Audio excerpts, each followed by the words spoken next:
G7 ഉച്ചകോടിക്ക് ശേഷം കാനഡയിൽ നിന്നും മടങ്ങുന്ന വഴി അമേരിക്ക സന്ദർശിക്കാനുള്ള ട്രംപിന്റെ ക്ഷണം മോദി നിരസിച്ച് മുൻകൂട്ടി തീരുമാനിച്ച പരിപാടികൾ ഉള്ളതിനാൽ ക്ഷണം സ്വീകരിക്കാൻ കഴിയില്ല എന്ന് പ്രധാനമന്ത്രി വ്യക്തമാക്കി.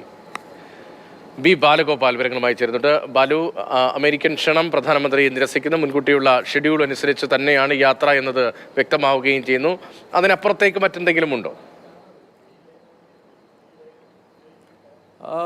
രതീഷ്, ഈ G7 ഉച്ചകോടിയിൽ പങ്കെടുക്കുന്നതിനായി കാനഡയിൽ എത്തിയപ്പോഴാണ് പ്രധാനമന്ത്രി നരേന്ദ്രമോദി ഈ അമേരിക്കൻ പ്രസിഡന്റ് ഡൊണാൾഡ് ട്രംപുമായി ടെലിഫോണിൽ സംസാരിച്ചത്. നേരത്തെ ഈ കാനഡയിൽ വെച്ച് രണ്ട് നേതാക്കളും തമ്മിൽ നേരിട്ട് കൂടിക്കാഴ്ച നടത്തുമെന്നായിരുന്നു അറിയിച്ചിരുന്നത്. പക്ഷേ ഈ കനേഡിയൻ സന്ദർശനം വെട്ടിച്ചുരുക്കി ഡൊണാൾഡ് ട്രംപിന് തിരികെ അമേരിക്കയിൽ പോകേണ്ടി വന്നതിനാൽ ആ നേരിട്ടുള്ള സംഭാഷണം, നേരിട്ടുള്ള കൂടിക്കാഴ്ച നടത്തിയിരുന്നില്ല. ഇതേ തുടർന്നാണ് ഏതാണ്ട് 35 മിനിറ്റോളം ഈ രണ്ട് നേതാക്കളും തമ്മിൽ ടെലിഫോണിൽ ആശയവിനിമയം നടത്തിയത്. ഈ ആശയവിനിമയം നടത്തിയ സമയത്താണ് ഡൊണാൾഡ് ട്രംപ് ഈ നരേന്ദ്രമോദിയോട് ഈ കാനഡയിൽ നിന്ന് ഇന്ത്യയിലേക്ക് മടങ്ങുന്ന വഴി അമേരിക്ക വഴി വരണമെന്ന ഒരു ആവശ്യം മുന്നോട്ട് വെച്ചത്. എന്നാൽ ആ ആവശ്യം അംഗീകരിക്കാൻ വേണ്ടി കഴിയില്ല എന്നാണ് മോദി ട്രംപിനെ അറിയിച്ചത്. കാരണം തനിക്ക് മുൻകൂട്ടി തീരുമാനിച്ച ചില പരിപാടികളുണ്ട്, അതുകൊണ്ട് ഈ ക്ഷണം ഈ ഘട്ടത്തിൽ സ്വീകരിക്കാൻ വേണ്ടി കഴിയില്ല എന്ന് അദ്ദേഹം മോദി ട്രംപിനെ അറിയിച്ചു എന്നാണ് വിദേശകാര്യ സെക്രട്ടറി വിക്രം മിശ്രി അറിയിച്ചിരിക്കുന്നത്. പക്ഷേ അങ്ങനെ പറയുമ്പോൾ തന്നെ മറ്റൊരു പ്രധാനപ്പെട്ട കാര്യം കൂടിയുണ്ട്.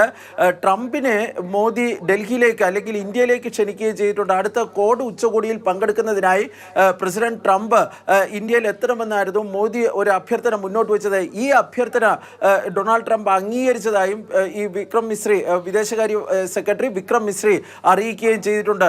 ഈ മുൻകൂട്ടി തീരുമാനിച്ച പരിപാടികൾ ഉള്ളതിനാലാണ് ഇപ്പോൾ ഈ അമേരിക്കൻ സന്ദർശനം നടക്കാത്തതെന്നാണ് വിദേശകാര്യ മന്ത്രാലയം നൽകുന്ന വിശദീകരണം.